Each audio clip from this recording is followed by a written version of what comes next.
jackboots in our face. Somewhere down along the line, something's The Kicking Angels EP came about really because I had written four songs that were kind of actually looking for a home. They were a little more negative, a little less optimistic, and most of my songs have at least some element of optimism and hopefulness to them. So I kind of accumulated these four songs, and I kind of felt like they needed a place to go. So they ended up coming together for this project. There you go, kicking angels again. So the song Kicking Angels itself is really about scapegoating, and scapegoating's been around forever, and the song kind of addresses that. It's got a lot of historical references to it. The idea of the angels came from Abraham Lincoln's inaugural address when he mentioned about seeing our enemies not as enemies, but as friends, and appealing to the better angels of our nature.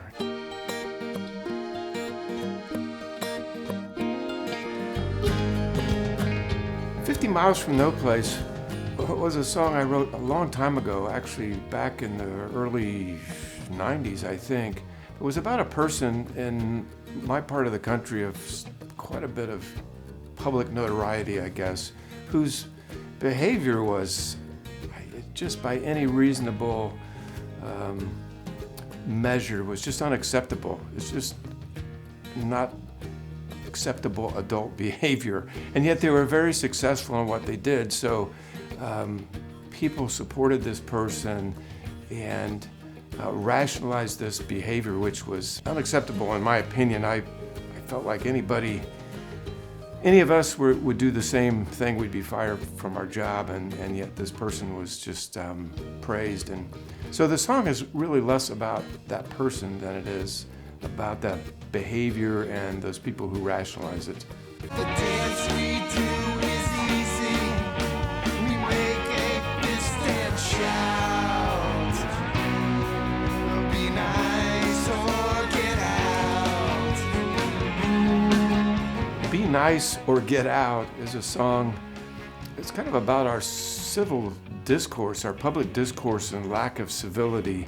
Vast majority of people would just like more of a civil dialogue between ideas and debating issues. And so it's like if you can't at least be nice, you need to just come back when you're nice and you can discuss things.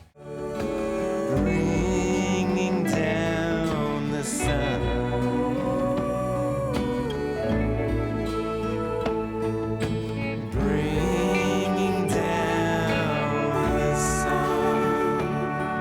Bringing Down the Sun is kind of a lament, actually, on scapegoating and people that are just intent on snuffing the light out of anything positive. And there are just some people that seem to thrive on negativity. So that song kind of addresses that.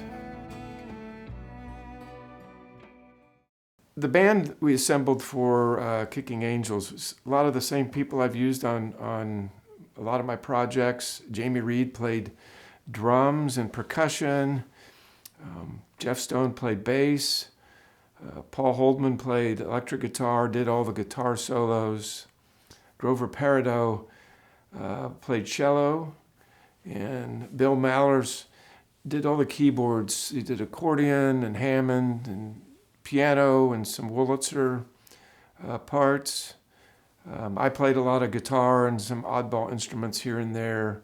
Michael Clark played some mandolin and pedal steel guitar and some electric lap slide guitar.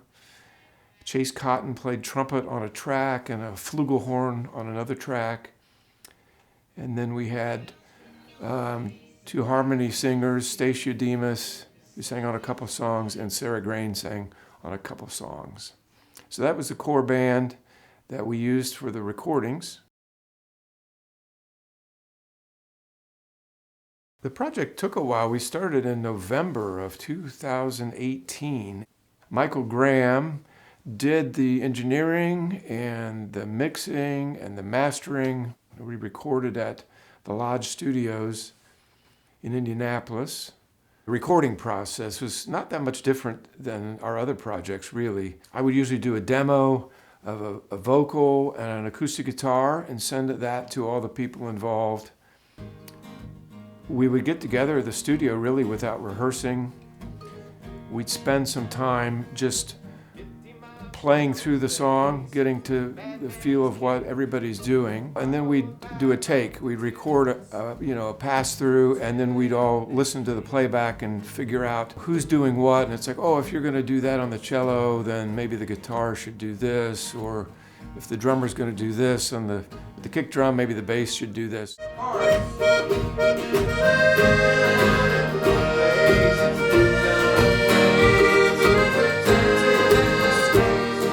So everybody listens, and we kind of analyze everybody's parts, because that's really the first time that we've heard everybody's parts together. So people make adjustments, and we might do that a few times until everybody's kind of comfortable with where the parts sit.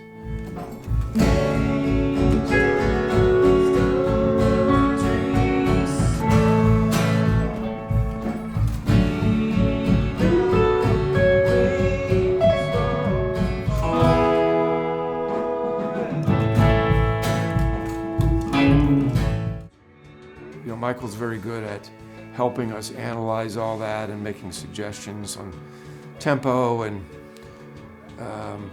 just other basic arrangement ideas. And then we spent some time trying to get a good performance and get a good take. And then we will overdub a few things if we have ideas, like we want to add Chase Cotton played trumpet on one of the songs, so we'd overdub that later.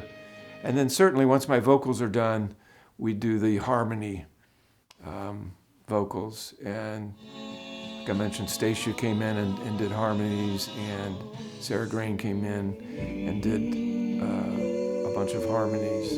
There's some of that kind of tweaking that goes on, and then it's sort of analyzing the mixing, and it falls into Michael's court to make all that work. And then we kind of have the tracks mixed, and that's kind of the end of the process, really. The song Kicking Angels, I had a musical, just a very simple kind of a folk chord progression. And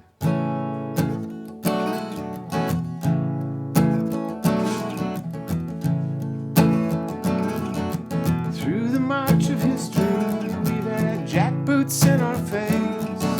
Somewhere down along the line, something's taken place. Wingtips have stepped in. There you go, kicking angels again. So that song actually came, as I recall, all of that came kind of at one time, that first verse. And so I had an idea of where the song was going to go. And I recall working on this song. I go to a place out in the Northwest, or used to, up in the panhandle of Idaho, area called Priest Lake, and I stayed at a bed and breakfast out there and got to know the owners, David and Bee. They're just wonderful people. And the woman that kind of ran the day-to-day bed and breakfast, Kirsten, they all just kind of became friends, and I stayed there several times. Anyway, I remember writing this song and working on it on the deck. It's an old historic building. It used to house miners, I think. It was a brothel at one point, but it had this beautiful deck and pine trees and looked out on Priest Lake, and I remember kind of working on that song while I was there, and playing it, actually part of it that I had written for David. And we did a couple house concerts there, actually. So it was a wonderful environment and a great place, and I have great memories of it. And so that became a place of inspiration in addition to the musical portion.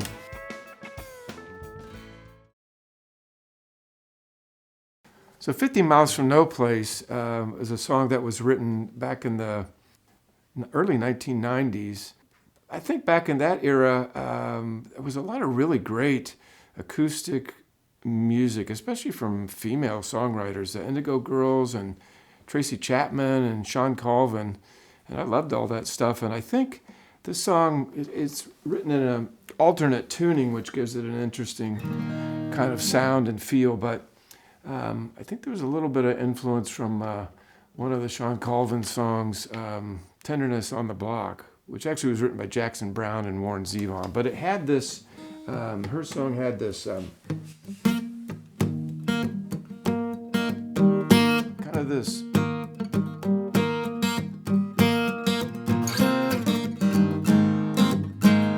kerplunky kind of rhythmic thing. I just was inspired in that and started with this 50 miles from no place, madman is king, followed by multitudes, to him they cling.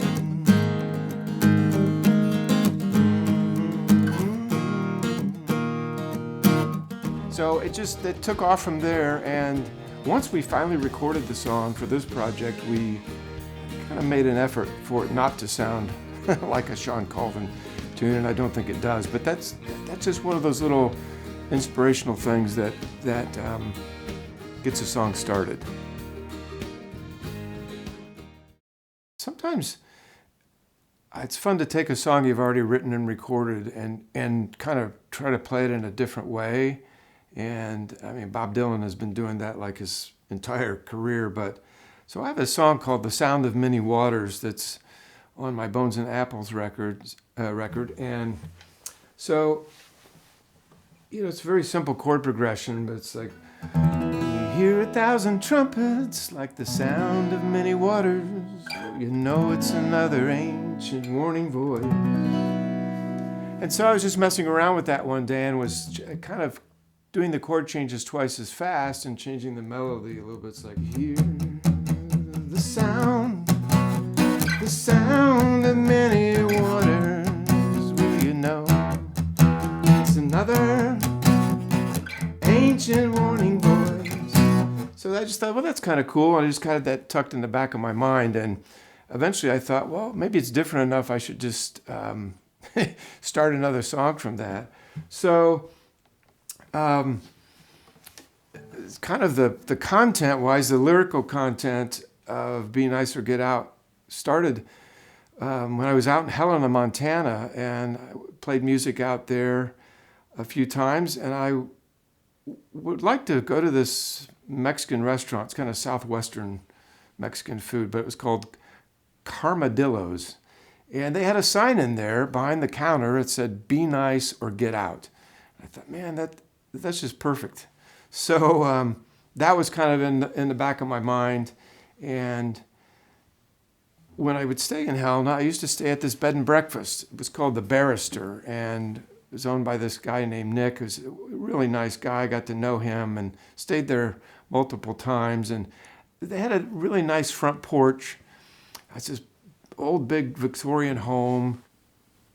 I remember working on that song out there on that porch, and I ended up capoing it up, and I remembered thinking, well, maybe I should work with that same chord progression. So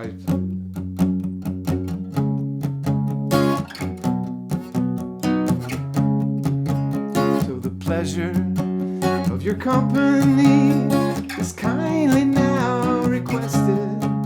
So that got me into writing Be Nice or Get Out. I had always had this phrase that I had remembered. It was like a proverb that was says, if you act like an ass, don't complain when people ride you. And I thought, oh, this is just so perfect, and I wanted to use it in a song, and this song was starting to become about having a civil discourse. You can have your opinions, but you got to be nice. you know? So I worked that into the song. There's kind of a country style bridge, and that came in, and Sarah Grain sang harmony with me on that portion, and it was just a fun part of the song. There's a lot of other elements in the song. It was just a fun track to work on, a lot of different twists and turns. Bringing Down the Sun actually came from something I read about a Native American chief, and his name was Brings Down the Sun. And I thought that's just kind of a cool name. I kind of assuming it had to do with something with the sun setting. I started with the title, really. Bringing Down the Sun is a variation on his name, but it's very much like about people that are just snuffing out the light and all the positive things in the world. And there are a lot of people like that. So this song kind of became about that. And again, like Kicking Angels, is a little bit about scapegoating people. But I wrote it in an alternate tuning and used this effect on the guitar, which adds this real shimmery reverb. And so it just set the mood for the song.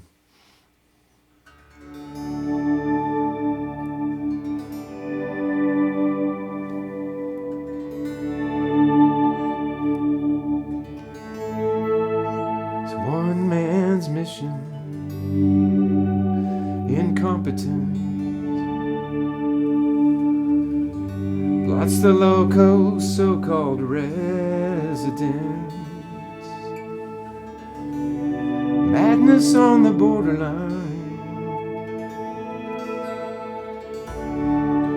So it just set the mood, and we kind of used that as a bass, I think, for the song. And I think it was an attempt on this song to be a little bit more progressive and maybe in a production direction that I kind of want to go in the future.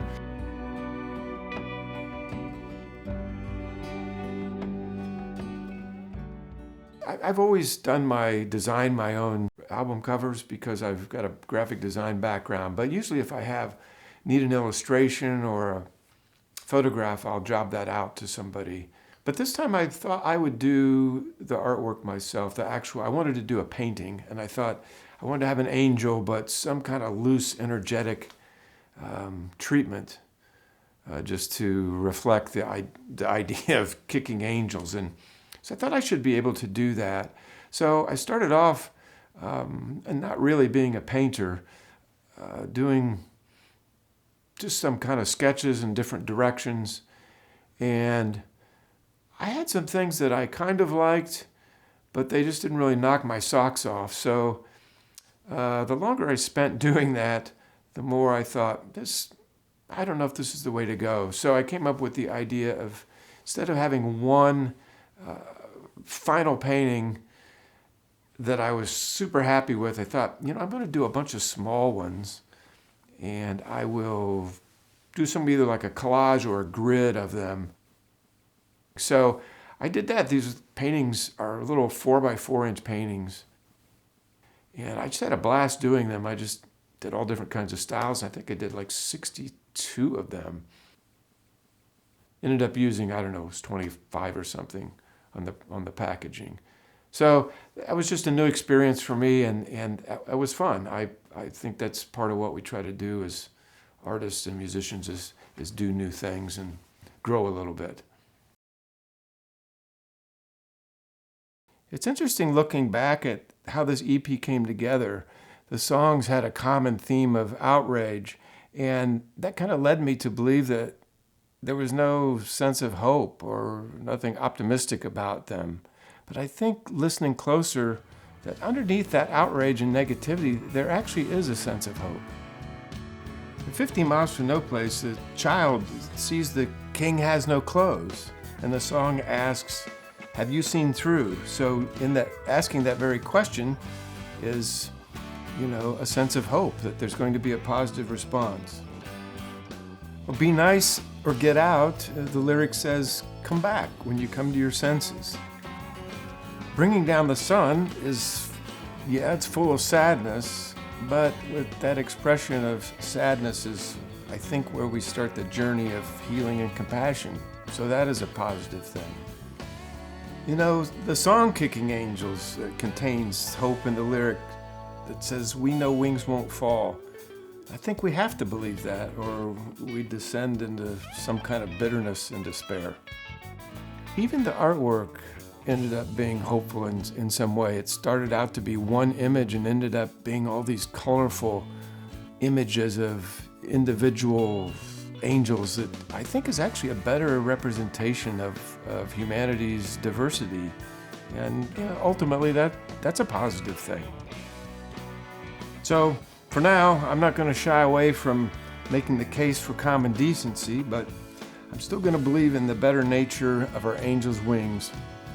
And no matter how tattered they are, that in the end, they won't fall.